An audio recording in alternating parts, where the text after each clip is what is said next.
আমি আপনাদের কাছে কেন বললাম বাবা, আমার জননী জন্মভূমি গো, জনম নিয়া বাংলা মাতর কোলে। যেদিন আমরা উত্তরপদে হেডমন্ডি মাতৃগর্ভের মধ্যেখানে ছিলাম, সেদিনই করজোরে কেঁদেছিলাম আর বলেছিলাম, মা এই মর্তের মধ্যেখানে যাব, তোমাকে ডাকবো, জানবো, শুনবো, চিনবো, তোমার সাধন ভজন করবো নাকি বাবা। কিন্তু আমরা কলিযুগের মানুষ, মর্তাসি মরতে পড়ে গেছি গর্তে, ফিরতে পারছি না আর মহাতত্ত্বে নাকি বলছেন। এই জগৎটা কিন্তু মরার জগৎ, মানুষ মরে কবার। প্রত্যেক দিন আমরা দেখবেন হিন্দু, মুসলমান, জৈন, খ্রিস্টান বাঁচাবাঁচি নাই, কিন্তু আমরা প্রত্যেক দিন 3 বার করে মরে পড়ে থাকি বাবা। কখন? একবার ঘুমে, একবার জমে, আর একবার হচ্ছে কামে, তাই না? এই মরা বাঁচার খেলা থেকে বাঁচবার জন্য যিনি আমাদের আত্মার শক্তি মহামায়া, কুলকুণ্ডলিনী ব্রহ্মাময়ী উমা, 3.5 প্যাচে প্যাচ মেরে মূলাধারে বাবার মুখে মুখ লাগিয়ে মা আমার পরম সুখে ঘুমাইছে, তাকে জাগ্রত করতে গেলে পরে একটা যজ্ঞের দরকার আছে। সেই জন্য মায়ের কাছে বললাম, মা আমার জননী জন্মভূমি গো, জনম নিয়া বাংলা মাতৃ কোলে। আমার এক জনমে মিটিল না সাথ, আমার এই জনমে মিটিল না সাথ, বাকি কয়টা দিন গেল চলে।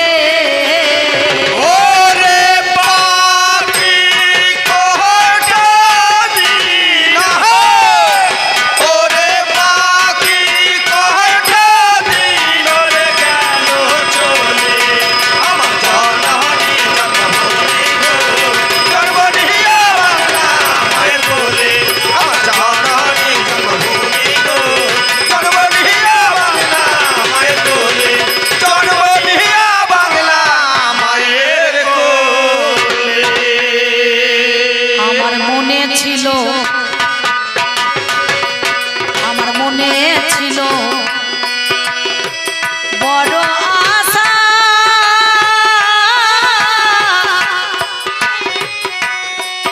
আমি সাধুর সঙ্গে বাঁধবো বাসা।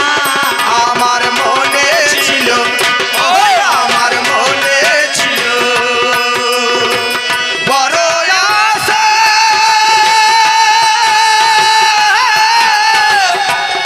আমি সাধুর সঙ্গে বাঁধবো বাসা।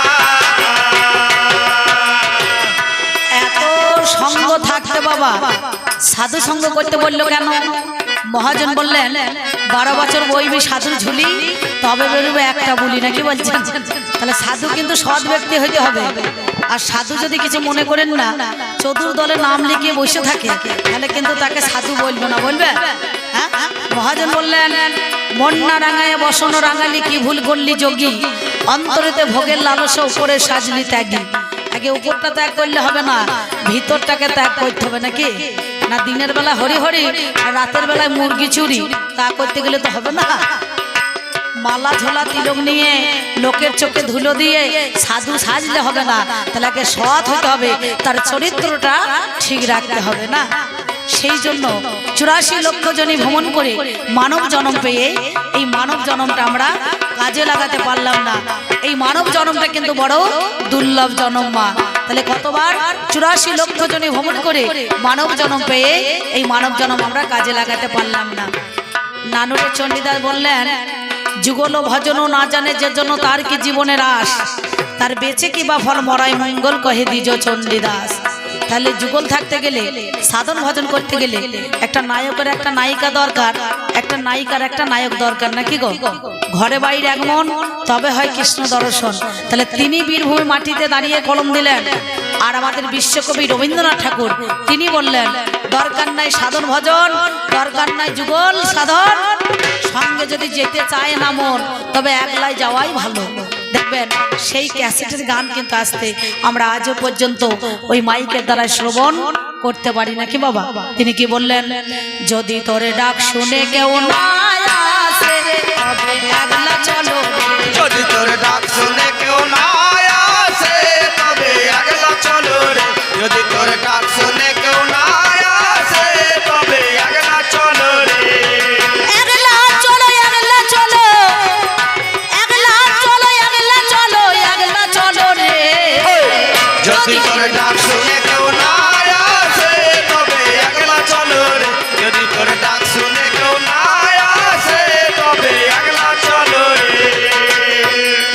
করেন না, আজকে 7-8 পালা একটানা গান চলছে, এর আগে তো 10 পালা হয়েছে। এই করিমপুর গিয়েছিলাম পরশু তার আগের দিন দিয়ে, ওইদিকে তো ধরুন আলাদা জল, আমাদের বর্ধমান বীরভূমের মতো জল নয় বাবা। গলা শটটা একটু ধরিয়ে গিয়েছে, জ্বরটাও আজ বেরিয়ে গিয়েছে, বুঝতে পারছেন। তা প্রথমে ঠান্ডা দিনে মেশিন একটু ঠান্ডা হয়ে যায়, 2-4 পাক দিলে ইঞ্জিন গরম হয়ে যাবে নাকি মা, তখন কিন্তু আর ঘ্যার ঘ্যার করবে না। তাই প্রথম পালাটা একটু ধৈর্য ধরে নেবেন। গলার শটটা একটু ধরা ধরা ভাব হয়ে গেছে, মানে গলা ধরে নাই, আমার শটটা ধরে গিয়েছে। তাহলে এই জগতে মা তোমরা যেন কেউ ঘুমিও না, তোমাদের ফাটা পায়ে প্রণাম করছে অম্বিকা, বুঝতে পারছো। আমি বহুদিন পরে আবার ইন্দাসে এসেছি, অনেক গান করলাম, গোটা গ্রামটা তো ঘুরে ফেলেছি, ঘোষপাড়া, দাসপাড়া, পালপাড়া, এপাড়া ওপাড়া নাকি বলছেন। আবার এই প্রথম জীবনে এসেছিলাম এই মায়ের কাছে, যেদিন ওই রাঘব জেঠু এসেছিল প্রথম একবার। আমি এখানে অনেকদিন পর আবার এসেছি, তোমাদের গান শোনাতে আমি চেষ্টা করবো যতটুকু পারি দেওয়ার। দয়া করে আমি যতক্ষণ থাকবো তোমরা যেন ঘুমিয়ে যেও না, কারণ মেয়ে ছেলেকে তো দেখতে পারে না, যেমন ভিখারি দেখতে পারে না, বুঝতে পারছেন, তেমনি তোমরা তো আমার জাত ভাই, যেন তোমরা ঘুমিয়ে যেও না, তাহলে আমি আজ ছোট হয়ে যাবো, বুঝতে পারছো। অনেকজন দেখি কালকে দেখছি ওরা ঢুলছে, আল্লাহ হ্যাঁ মা এত গান শুনেছে, বলছে কবি হলো, বাউল হলো, কীর্তন হলো, তাহলে এই 4 পালা গান শুনে আমাদের ঘুম ধরে গেল। তাহলে মানুষের সম্মুখে দাঁড়িয়ে সেই মানুষের কাজ আমরা করতে পারছি না, সেই জন্য আপনাদের মধ্যে এখানে দাঁড়িয়ে কেন বললাম, করি আমরা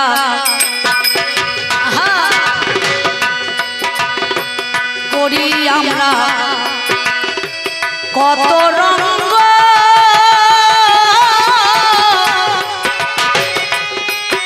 আমার কোনটাই মা হলো না সঙ্গ। ও দেখো করি আমরা, ও দেখো করি আমরা কত রঙ্গ,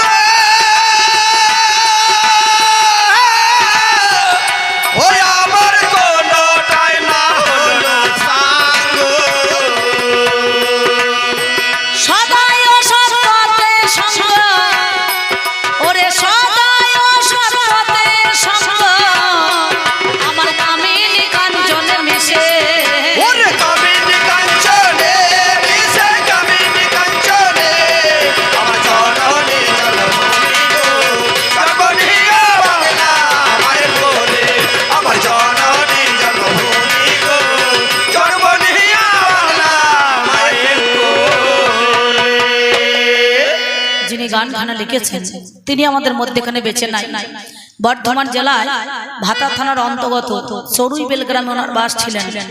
স্বর্গীয় আমার গুরুদেব হরিসাধন দাস মহাশয়, তিনি মায়ের কাছে বললেন, মা না চাইতে সবকিছু করেছো তুমি দান, শেষের দিনে থাকবো না আমি, সঙ্গে যাবে আমার প্রাণ, নাকি এছাড়া কিন্তু আর যাওয়ার কোনো কিছুই উপায় নাই, নাকি বাবা। তাই তিনি বললেন, অধম হরি সাধনের, অধম হরি সাধনের এই মিনতি,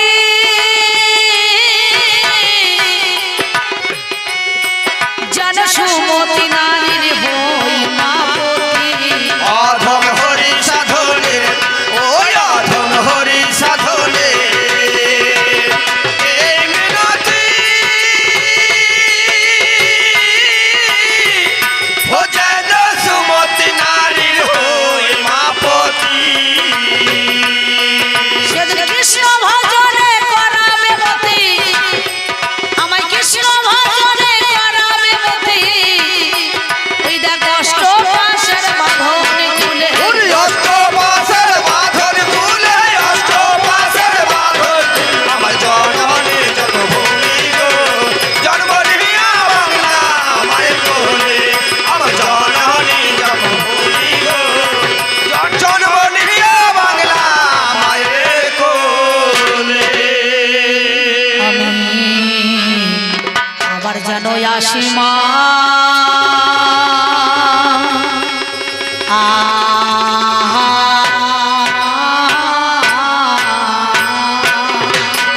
হায় হায় মরি মরি আবার যেন আসি মা, হায় হায় হায় বলিয়ে জনমে নয় জন্ম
পরিত্রাণ।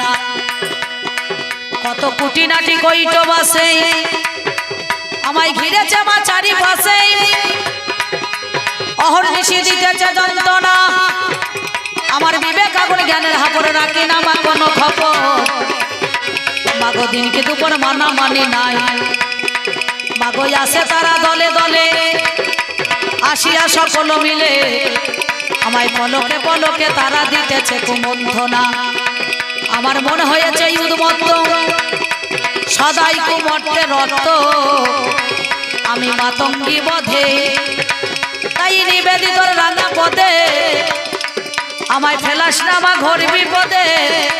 মন বসিয়া মনের ঘরে দে মাসিবে দয়া করে, বলি এমন যেন যায় না পরের ঘরে, তাই ঘরে মনে বসাও মা, ঘরে মনে বসাও মা।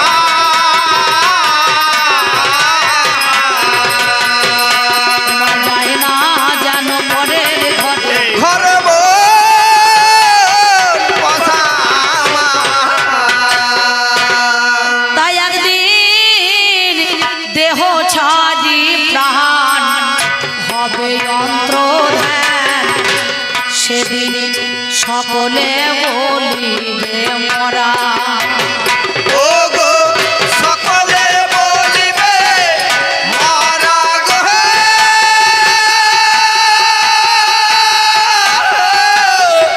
সকলে বলিবে মারা।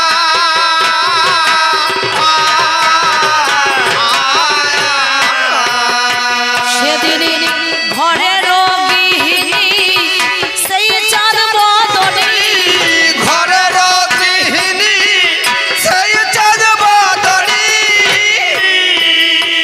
আমার ঘরে রোগিনী সেই চাঁদ বদনী, আগে দেবে গোবর ছড়া গো, আগে দেবে গোবর ছড়া।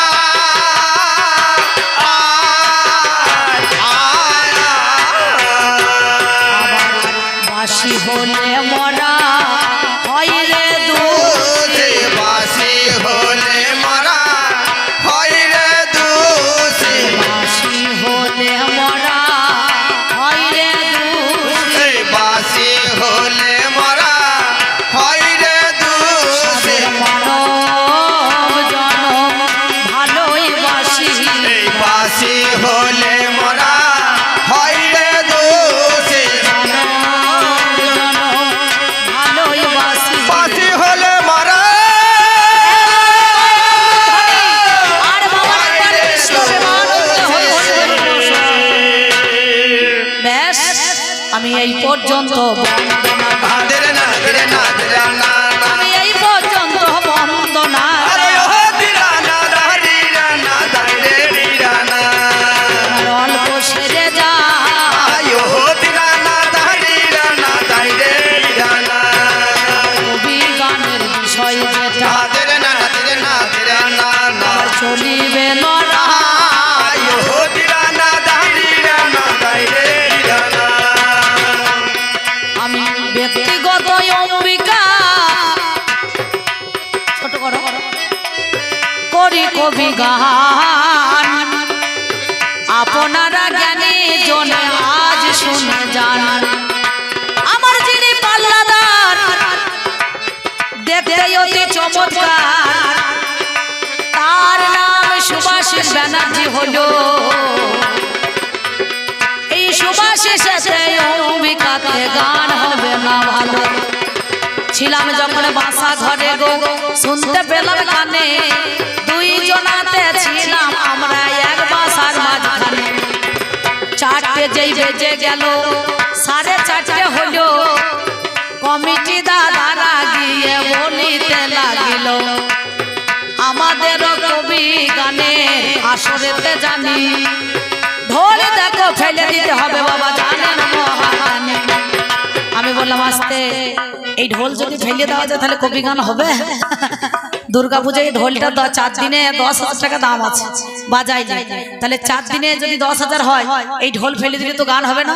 আমার একটা কাকা বাবু গিয়ে বলছে, অম্বিকা আসলে ঢোল দিতে হবে, কে যাবে? সুভাষী দাদা যাবে না তুমি যাবে? আমি বললাম কাকা আজকে তো ওনারই পাল্লা আছে, ও যদি যায় যাবে, আর নাহলে আমাকে যেতে হবে না। কি বলছেন? তা আমার সুভাষী দাদা বলছে না না আমার পাল্লা আছে, আমিই যাবো। তাই সুন্দর উনি এসেছেন। ও আমার ব্যক্তিগত কোনো ওর সঙ্গে আমার ঝগড়া নয়, অশান্তি নাই, ঝাঁটি নাই। কমিটি দাদারা পয়সা দিয়ে মারামারি লাগিয়ে দিয়েছে নাকি বাবা? আজ বিষয়টা কি দিয়েছে? একদিকে নারী, একদিকে পুরুষ। এই নারী পুরুষের পালা ভেবে আপনারা ভাববেন না যে বৈদ্যের বাবা আর বৈদ্যের মা হবে না। কি বলছেন? তাই না? ও যদি সত্য যুগে নারায়ণ হয়, আমি ওর পাশে লক্ষ্মী। ও তেতায় রামচন্দ্র হলে আমি সীতা, ও দাপরে কৃষ্ণ হলে আমি রাধা, ও কলিতে গৌরাঙ্গ মহাপ্রভু হলে আমি বিষ্ণুপ্রিয়া। ও যদি বৈদ্যের বাবা হয় আমি তখন বৈদ্যের মা, ও যদি কান্না হয় আমি তখন কানি। কিন্তু আমি যদি কানি হই, এ ভদ্রলোক আর কান্না সাজবে না, ভদ্রলোক আর কানা সাজে না, ভদ্রলোক আর কান্না সাজবে না। ভদ্রলোক আর কানা সাজে না, হবে আমাদের আজ আলোচনা। ভদ্রলোক আর কানা সাজবে না।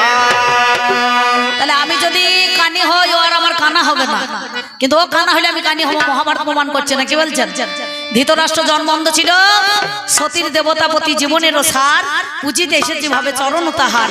সতী নারী যারা হবে তারা পতিকে রক্ষা করবে, তার ফাটা পায়ে তেল দেবে নাকি মা, সরু চালের ভাত খাওয়াবে।